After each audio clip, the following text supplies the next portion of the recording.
प्रधानमंत्री नरेंद्र मोदी और नेपाल के प्रधानमंत्री शेर बहादुर देउबा के बीच आज नई दिल्ली में प्रतिनिधिमंडल स्तर की वार्ता हुई। बैठक में दोनों नेताओं ने आपसी साझेदारी की प्रगति की समीक्षा की तथा सहयोग का और अधिक विस्तार करने के तौर तरीकों पर विचार विमर्श किया। आज भारतीय नववर्ष और नवरात्रि के पवित्र अवसर पर देउबा जी का शुभ आगमन हुआ है। मैं उनको और भारत और नेपाल के सभी नागरिकों को नवरात्र की बहुत बहुत शुभकामनाएं देता हूं। देउबा जी भारत के पुराने मित्र हैं। प्रधानमंत्री के रूप में यह उनकी 5वीं भारत यात्रा है। भारत नेपाल संबंधों के विकास में देउबा जी की महत्वपूर्ण भूमिका रही है। फ्रेंड्स, भारत और नेपाल की दोस्ती, हमारे लोगों के आपसी संबंध, ऐसी मिसाल विश्व में कहीं और देखने को नहीं मिलती। हमारी सभ्यता, हमारी संस्कृति, हमारे आदान प्रदान के धागे प्राचीन काल से जुड़े हुए हैं। अनादि काल से हम एक दूसरे के सुख दुख के साथी रहे हैं। हमारी पार्टनरशिप के आधार, उस आधार में हमारे लोगों के आपसी संबंध, उनके बीच आदान प्रदान है। ये हमारे संबंधों को ऊर्जा देते हैं, संबल देते हैं। और नेपाल के संबंध में भारत की नीतियां, हमारे प्रयास इसी आत्मीयता की भावना से प्रेरित रहते हैं। नेपाल की शांति, प्रगति और विकास की यात्रा में भारत एक दृढ़ साथी रहा है और हमेशा रहेगा। बैठक के बाद प्रधानमंत्री नरेंद्र मोदी और नेपाल के प्रधानमंत्री शेर बहादुर देउबा ने कई परियोजनाओं का संयुक्त रूप से उद्घाटन किया। उन्होंने बिहार के जयनगर और नेपाल के कुर्था के बीच यात्री रेलगाड़ी को हरी झंडी दिखाकर रवाना किया।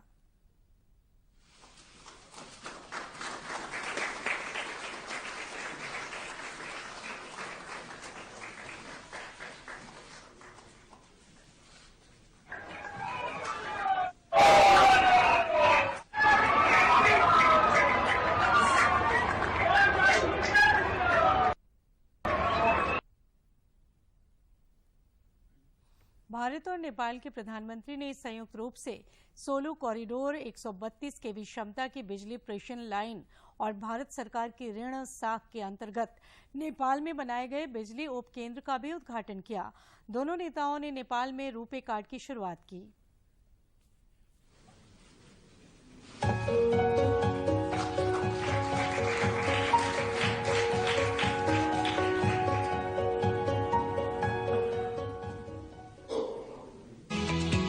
As close neighbors, India and Nepal share unique ties of friendship and cooperation characterized by an open border and deep-rooted people-to-people contacts.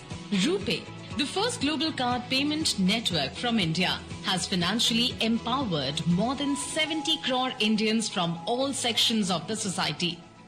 Through its affordability, convenience of use and wide acceptance, RuPay has already become a global brand under the leadership of Prime Minister Shri Narendra Modi. The Nepal SBI Bank, with support from Nepal Rashtra Bank, is now making RuPay cards functional on all Nepal SBI points of sale machines in Nepal. 1400 such machines are present in major locations across Nepal, including iconic sites such as Pashupatinath, Lumbini, Janakpur, Manakamna, etc. The launch of RuPay in Nepal would be a milestone in bilateral and regional financial connectivity. It will facilitate tourism into Nepal, bring in foreign exchange and strengthen people-to-people linkages. It will also make travelling easier for Indian tourists and pilgrims. RuPay launch in Nepal is yet another symbol of the priority attached by India to the development of India's neighbourhood, captured under India's Neighbourhood First policy. देश भर में corona के दैनिक और सक्रिय मामलों में लगातार कमी हो रही है। देश में पिछले 24 घंटे के दौरान कोरोना के 1260 नए मामलों की पुष्टि हुई है, जबकि इस दौरान 1404 संक्रमित स्वस्थ भी हुए हैं। केंद्रीय स्वास्थ्य मंत्रालय के अनुसार देश में कोविड के 13,445 मामले सक्रिय हैं। इधर झारखंड में भी कोरोना की रफ्तार धीमी पड़ गई है। स्वास्थ्य विभाग की ओर से जारी आंकड़ों के मुताबिक पिछले 24 घंटे के दौरान मात्र 1 नए संक्रमित की पहचान की गई, जबकि 7 संक्रमित स्वस्थ भी हुए। इसके साथ ही कोविड के सक्रिय मामलों की संख्या घटकर 44 रह गई है। राज्य के 24 में से 17 जिले पूरी तरह से कोरोना मुक्त हो चुके हैं। देश में कोविड के खिलाफ जारी जंग में टीकाकरण अभियान तेज गति से जारी है। केंद्रीय स्वास्थ्य मंत्रालय के अनुसार देश में अब तक 1,84,52,44,000 से अधिक कोविड रोधी टीके लगाए जा चुके हैं।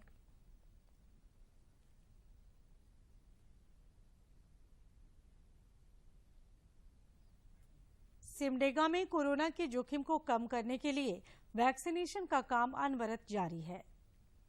कोरोना टीकाकरण अभियान के तहत सिमडेगा में अन्य पात्र लोगों के साथ ही 12 वर्ष से अधिक उम्र के बच्चों का भी टीकाकरण किया जा रहा है, जिसमें वे उत्साहपूर्वक रुचि दिखा रहे हैं। आज मैंने कोरोना का टीका लिया। ये प्रधानमंत्री की तरफ से दिया जा रहा है। मैं कोरोना का टीकाकरण ली हूँ और मैं सरकार को धन्यवाद देना चाहूँगी। सबको टीका लेना चाहिए। कोरोना का वैक्सीन लगवाने वाले बच्चे अब खुद को ज्यादा सुरक्षित महसूस कर रहे हैं।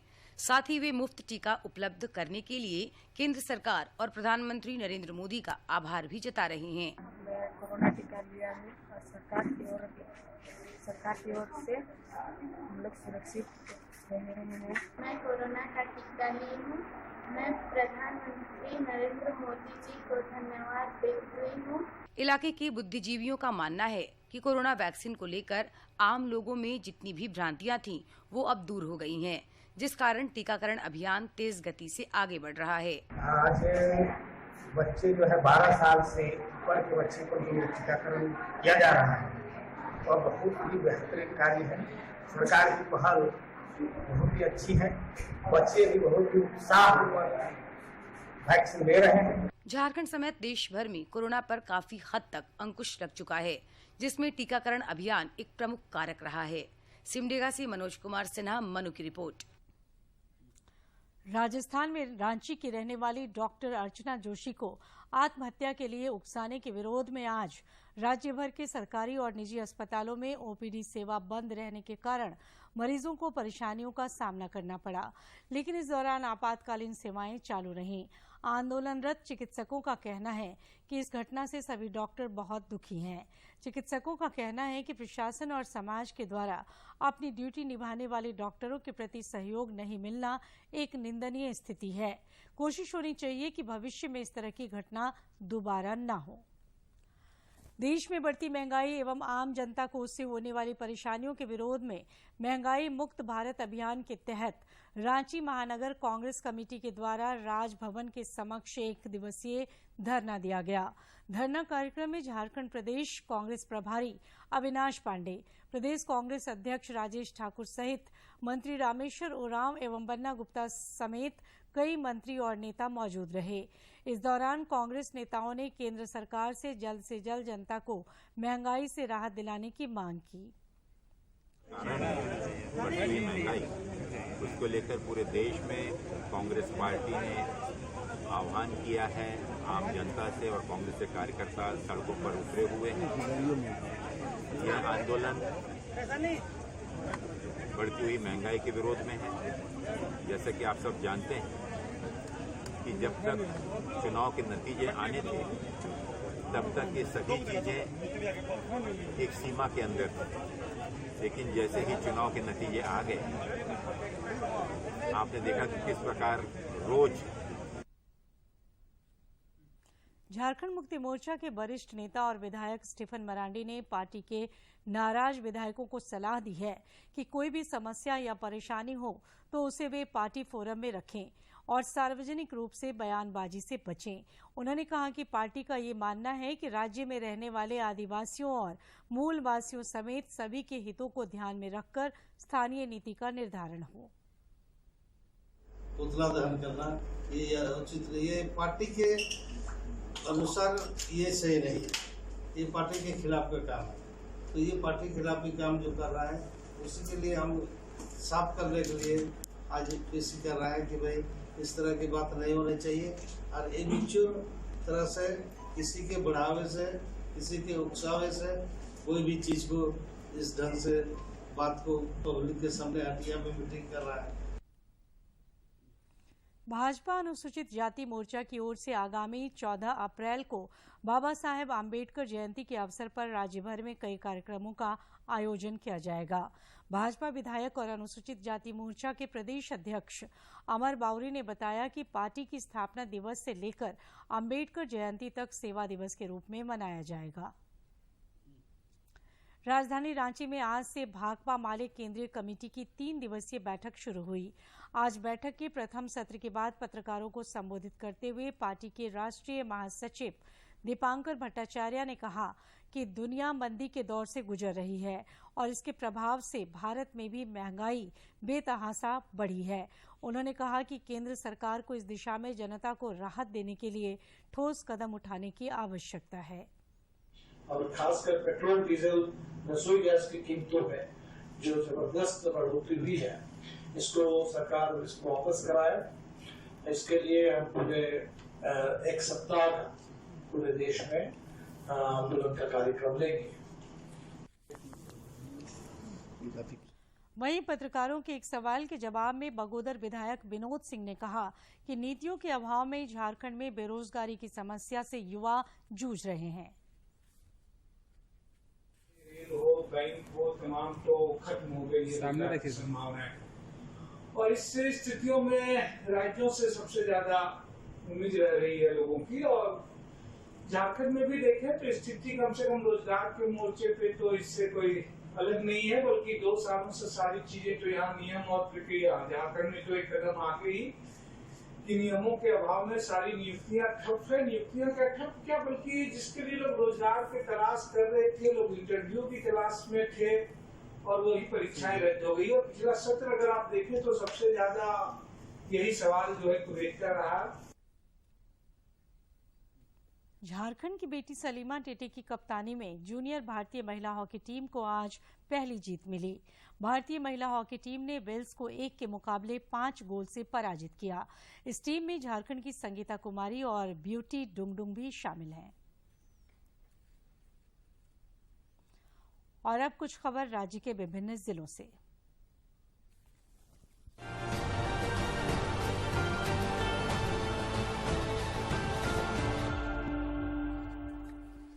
पलामू जिले के विश्रामपुर थाना क्षेत्र में अवैध रूप से चल रहे चलंत चिमनी को ध्वस्त किया गया।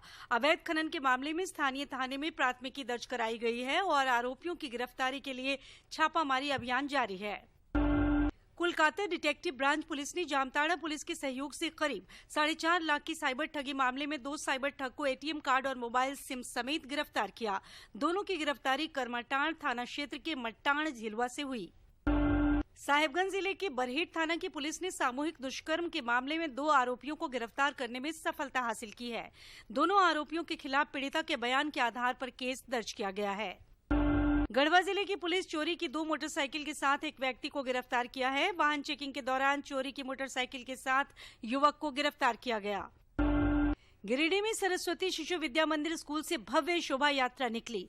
नववर्ष की शोभा यात्रा की अगुवाई स्कूल के परेड बैंड घोष में शामिल छात्रों ने की। शोभा यात्रा में शामिल छात्रों के हाथों में भगवा ध्वज दिखा। छात्रों के हाथ में अलग अलग नारों से लिखित तख्ती भी थी। धनबाद में अग्निशमन विभाग ने झरिया पुनर्वास एवं विकास प्राधिकार के साथ बेलगड़िया टाउनशिप में फायर मॉक ड्रिल का आयोजन किया। फायर मॉक ड्रिल करने का उद्देश्य आपात स्थिति में वहां के नागरिकों को अपनी रक्षा करते हुए आग पर काबू पाना और सुरक्षित स्थान पर निकासी के लिए किया गया। बाबा साहेब डॉक्टर भीमराव अंबेडकर की जयंती के अवसर पर आगामी 14 अप्रैल को धनबाद के बेलगड़िया टाउनशिप में रहने वाले नागरिकों को सरकारी योजना का लाभ देने के लिए विशेष कैंप का आयोजन किया जाना है। इसको लेकर आज प्राधिकार के सचिव सह उप विकास आयुक्त शशि प्रकाश सिंह की अध्यक्षता में हुई बैठक में पदाधिकारियों को आवश्यक दिशा निर्देश दिया गया।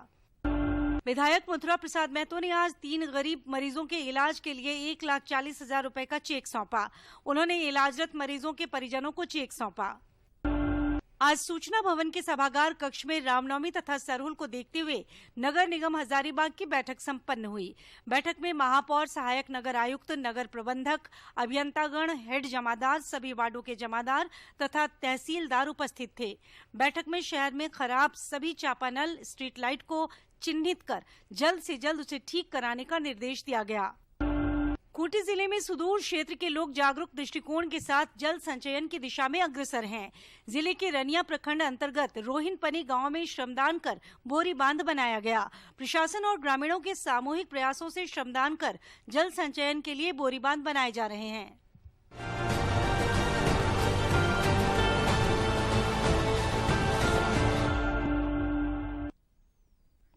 नौ दिनों तक चलने वाला चैत्र नवरात्र पर्व आज से शुरू हो गया। हिंदू पंचांग के अनुसार वर्ष का पहला महीना चैत्र होता है।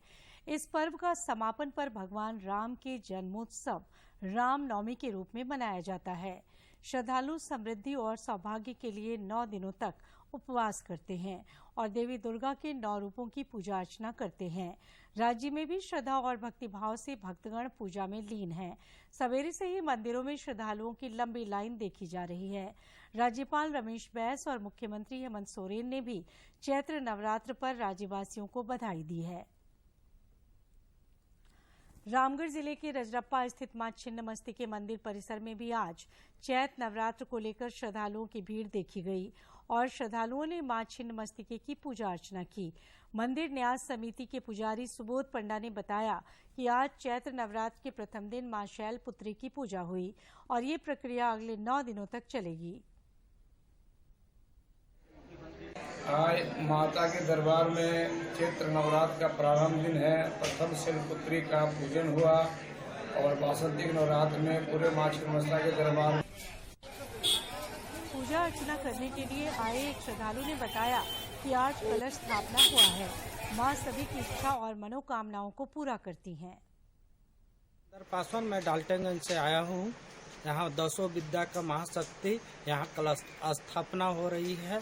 जो 200 विद्या कोई भी दुख संकट हो माँ के पास में बताने से संकट को दूर हो जाती है। माँ को जो इच्छा से माँ के पास में आते हैं वो इच्छा मनोकामना माँ पूरा करती है, कोई भी हर हालत में है।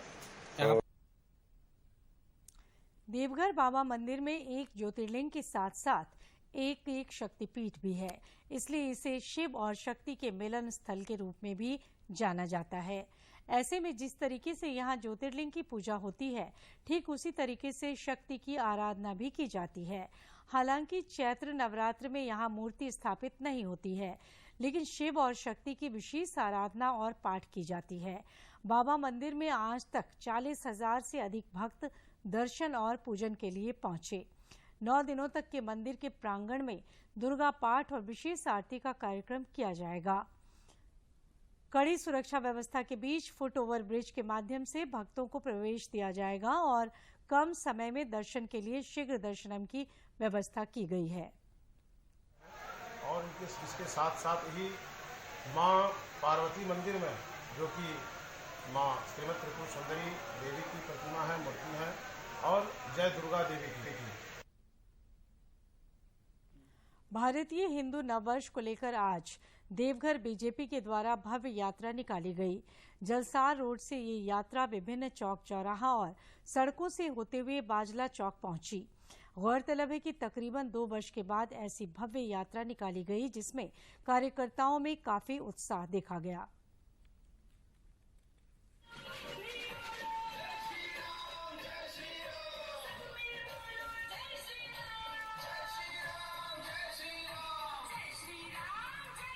आज हम लोग देवघर के सभी जनता के बीच में एक जागरूकता रैली के तौर पर निकाल रहे हैं, क्योंकि आज हिंदुओं का ये नववर्ष है।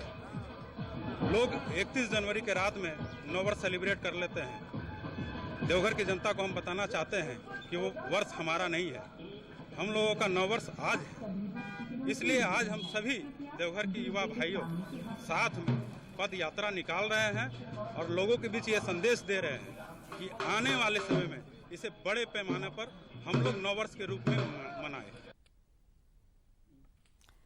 इधर प्रकृति पर्व सरहुल भी आज से शुरू हो गया है। जनजातीय समुदाय के लोग आज उपवास पर हैं।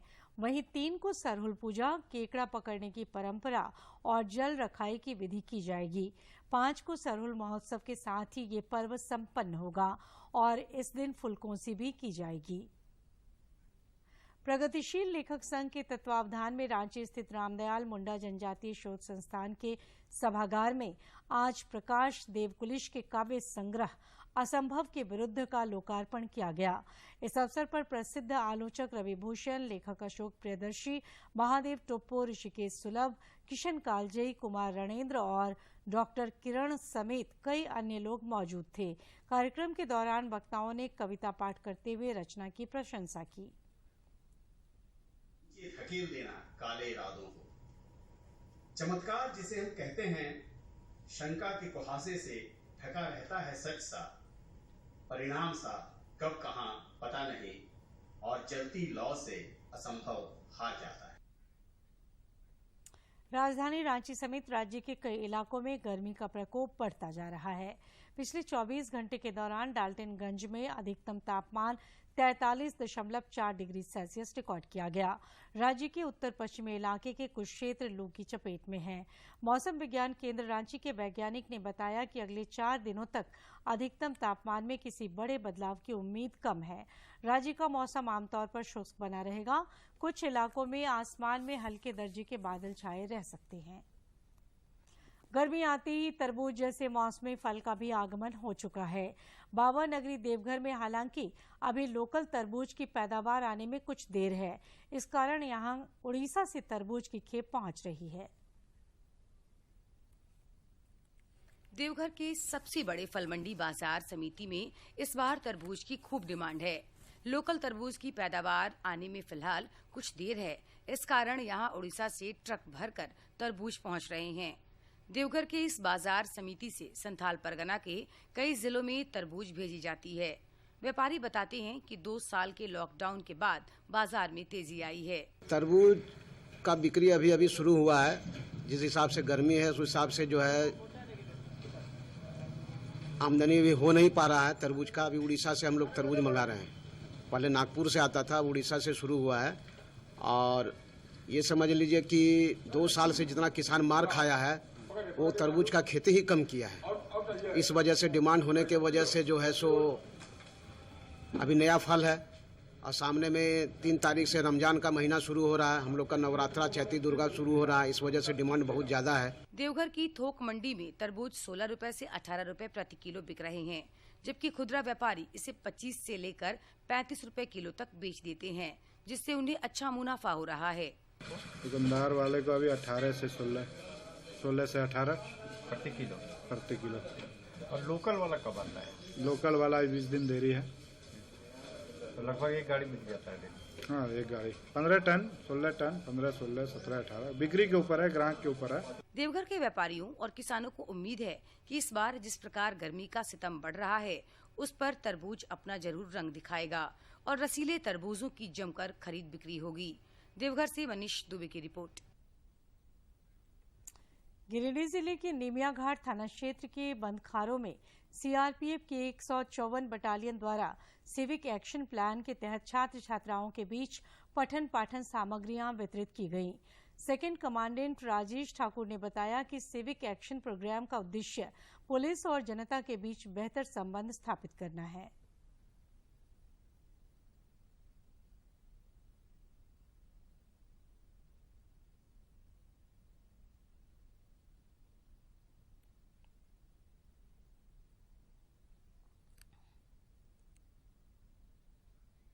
भारत सरकार की पॉलिसी है, ये इसके सिविक एक्शन प्लान के अंतर्गत हमने ये कार्यक्रम किया है, जिसमें कि दूर दराज जो पिछड़े इलाके में जहाँ तक कोई ज़रूरत का सामान हमारे हाथों से पहुँच जाए, ताकि एक पुलिस का एक संबंध आम।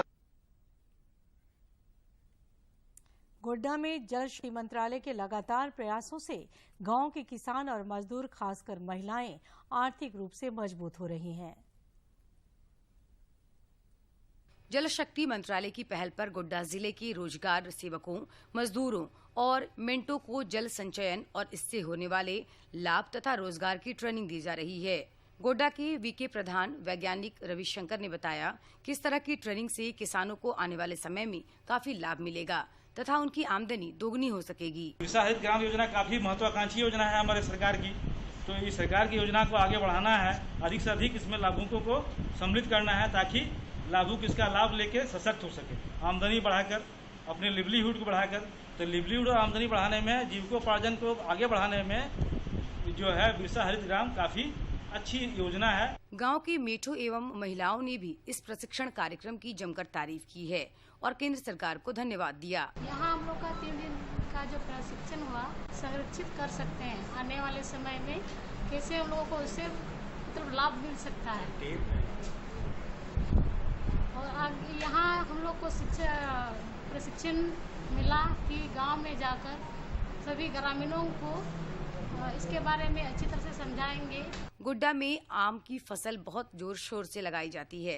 प्रशिक्षण के दौरान ग्रामीणों को आम के पेड़ों के बीच छोटे पौधों की फसल, सब्जी तथा पशुपालन के तरीकों से भी रूबरू कराया जा रहा है। गोड्डा में मेगा वाटर शेड पर भी काम चल रहा है, जिससे लंबे समय तक लाभ होता है। गांव में रोजगार सेवक और किसान मिलकर योजना बनाते हैं और वाटर शेड के बड़े प्रोजेक्ट को गांव में लागू करते हैं। इससे न केवल सिंचाई सुलभ होती है, बल्कि इससे बड़े भूभाग में मिट्टी क्षरण भी रुकता है। गांव के स्तर पर एक मेगा वाटर शेड का लाभ लगभग 1000 हेक्टेयर तक पहुंचता है। गोड्डा से रंजन कुमार की रिपोर्ट। दूरदर्शन झारखंड पर पल पल की खबरों से जुड़े रहने के लिए आप हमारे social media platform Twitter, Facebook और यूट्यूब से जुड़ सकते हैं, क्योंकि खबरों से जितना बाखबर रहना जरूरी है, उससे ज्यादा जरूरी है सटीक, संतुलित और निष्पक्ष समाचार। हमारा ट्विटर हैंडल है DD न्यूज झारखंड और फेसबुक पेज है RNUDDK। आप हमें YouTube channel Jharkhand DD news पर भी देख और सुन सकते हैं।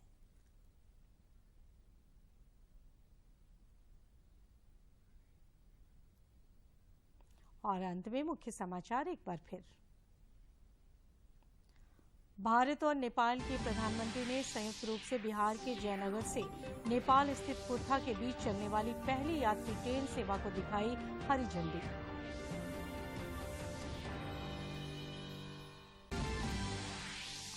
राज्य के 24 में से 17 जिले कोरोना संक्रमण मुक्त, सक्रिय मामलों की संख्या घटकर हुई 44।